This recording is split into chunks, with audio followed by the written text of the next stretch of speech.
También le vamos a preguntar a Anabela, a la doctora que está del otro lado. Anabela, el gusto de saludarte. Acá Lorena Cerini y Leandro Ilia. Acerca ¿Qué tal, de chicos? la Buenas tardes. famosa generación de cristal, ¿no? Porque se habla tanto de la generación de cristal, de que los jóvenes priorizan su salud física, su salud mental, valga la redundancia, y por eso no hacen cosas que jóvenes anteriores sí. Contanos hoy cómo piensan dentro de lo que es el conjunto de los jóvenes argentinos y Claro. gracias por atendernos. Por favor, buenas tardes a ustedes. Mira, lo que sucede particularmente es que la tecnología cambió nuestra manera de comunicarnos, por supuesto, e irrumpió en nuestras rutinas, generando una brecha social entre los adultos y los más jóvenes, ¿no? Si antes los chicos decían de los adultos no entienden nada, ahora lo que dicen los chicos es no saben nada directamente, ¿no? Y esto genera, por supuesto, un abismo mucho más difícil de cruzar, ¿no? A ver, este informe que saca este observatorio, ¿no? Es interesante, pero es acotado porque lo hace, por supuesto, con población cordobesa, ¿sí? Es una muestra bastante pequeña y hay algo que falta ahí que a mí me interesaría saber, que hubiera agregado esa pregunta acerca de cómo es que los chicos se informan, ¿sí? Sobre cuestiones políticas, institucionales y demás, que fue a lo que apuntaba particularmente este informe. Claro. Anabela, Sí. ¿vos crees que esta apatía que presenta el informe o desconfianza o poca actitud frente a lo que es cuestiones políticas, líderes, tiene que ver con la manera en que se informan, por ejemplo, por redes sociales, por decirlo de alguna manera, que ya no leen sitios web, Claro. ni que hablar de un diario impreso? ¿Tiene que ver con esto? Claro, justamente eso es lo que te iba a comentar, porque al leer el informe se desprenden las opiniones de algunos chicos, esto que dicen, bueno, en realidad se repite información y uno ya no sabe de dónde sale esa información y uno no sabe qué creer o qué no, como si no tuvieran criterio de decidir sobre una fuente válida y confiable directamente, ¿no? Entonces, al tener unas instituciones que ellos califican como adultocéntricos y a la vez justamente no poder decidir sobre el criterio de la información que están recibiendo, les genera un vacío de sentido, por supuesto, ¿no?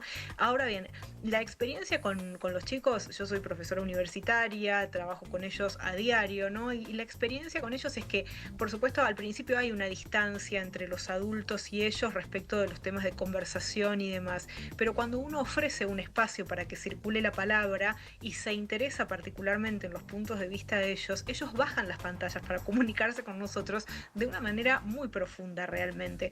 Tienen inquietudes existenciales, tienen preguntas, tienen preocupaciones sobre su futuro profesional, tienen preocupaciones sobre la insensibilización social y la falta de empatía que viven a diario también, ¿no? Sobre lo que consumen en redes sociales.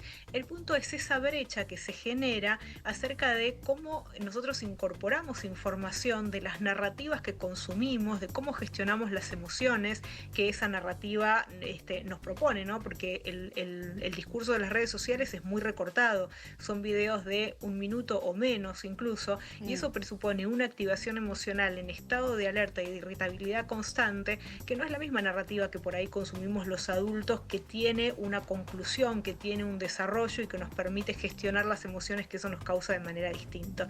Entonces, entender todas esas brechas comunicacionales es fundamental para entender cómo piensan, porque las opiniones que se desprenden de este informe son bastante contradictorias en un punto, ¿no? Por ejemplo, está bastante dividido, casi un 50% y un 50% respecto de si consideran que la democracia es un sistema que todavía funciona, aunque en realidad más del 80% está descontento del funcionamiento de las instituciones políticas, por ejemplo, ¿no? Entonces, habría que indagar más ahí para entender cómo ellos generan estas opciones de opinión.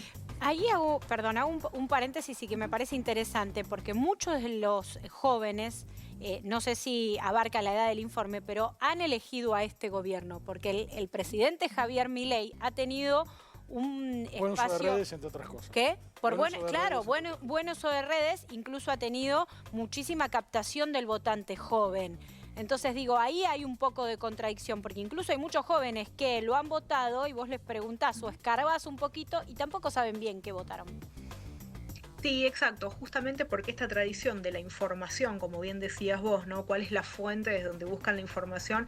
Y además, qué tanto indagan y comparan, ¿no? Con cuestiones históricas, qué tanto lo debaten, por ejemplo, en una clase de historia o con sus compañeros, con personas de otras generaciones, es fundamental para si estas decepciones llegan más temprano o más tarde, ¿no? En ellos. El estudio abarca hasta personas de 30 años, tengo entendido, por lo que estuve leyendo. Entonces, y también, bueno, son estudiantes y son personas que también están inmersas en el mercado laboral, ¿no? Entonces las opiniones son muy variadas, la representatividad de los distintos partidos políticos estuvo cuidada justamente en el muestreo, entonces eso no es un indicador que nos pueda dar una estadística concreta, justamente porque en el muestreo fue fundamental que esa división fuera pareja. Bien, ¿cómo, si tuvieses que catalogar y hacer una comparación de los jóvenes actuales con los que hemos pasado a ser jóvenes? Digo, porque nosotros estamos acostumbrados a hacer el famoso, en nuestras profesiones, por ejemplo, hacer el famoso camino largo, donde uno tenía que estudiar, donde uno tenía que formarse, donde uno tenía que arrancar desde abajo, donde uno tenía que hacer capaz algún esfuerzo físico y hasta mental, pero era todo un periplo importante para poder formarse. Da la impresión de que todo se quiere rápido y que los jóvenes no se conforman con eso, que si no es ya, no lo quiero. ¿Estás de acuerdo? ¿Qué análisis haces con respecto a ese tema? Sí, es fantástica tu pregunta y es interesante que lo pensemos todos y también en sus casas, ¿no? Porque justamente al cambiar la narrativa con la cual nos acercamos a la realidad, que es muy breve, o fíjate que justamente está esta polémica con Matt Damon esta semana, donde Netflix le pide que refuerce la trama de la película más de 3 veces porque la gente no presta atención y se distrae con sus celulares, por ejemplo, ¿no?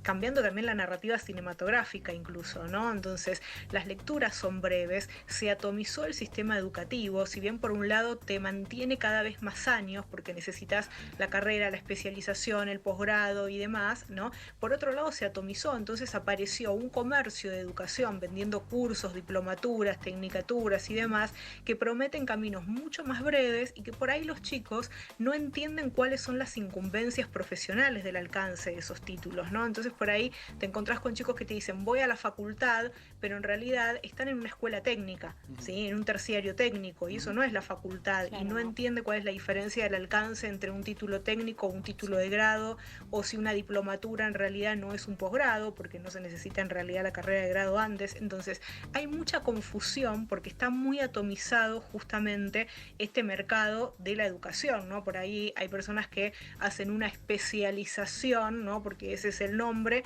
y son solamente 4 meses, y por ahí una especialización en un área, por ejemplo, de salud lleva años realizarla, ¿no? Entonces hay mucha confusión en esto, lo cual lleva a este formato donde las personas tenemos cada vez menos demora de la gratificación y tolerancia a la frustración, por supuesto elegir el camino más corto. Después las decepciones y las frustraciones vienen en cuanto no tengo herramientas de afrontamiento y no soy capaz de afrontar este mundo. Claro. Por otra parte, algo muy interesante trabajar con los chicos, yo lo hago con mis alumnos, es entender esto. Hoy el mundo te propone que vos no necesitas ser bueno para nada, porque la inteligencia artificial, los robots, ¿no? Podemos estar hablando y tenés un robot que te lava la ropa, que te cocina, que te limpia la casa, ¿no? Hay robots que diagnostican, que operan, bien, que hacen cirugías. Entonces, no necesitarías ser bueno para nada. Hoy necesitas decidir ser bueno para algo, ¿no? Anabela, todo lo que esa decisión es muy interesante, pero nos estamos quedando sin tiempo. Ya estamos en el cierre de tarde a tarde. Te agradecemos mucho por toda esta reflexión y sí, hay que estar atentos a todos estos puntos. Un abrazo grande. Saludos, chicos, que estén muy bien. Chau, chau.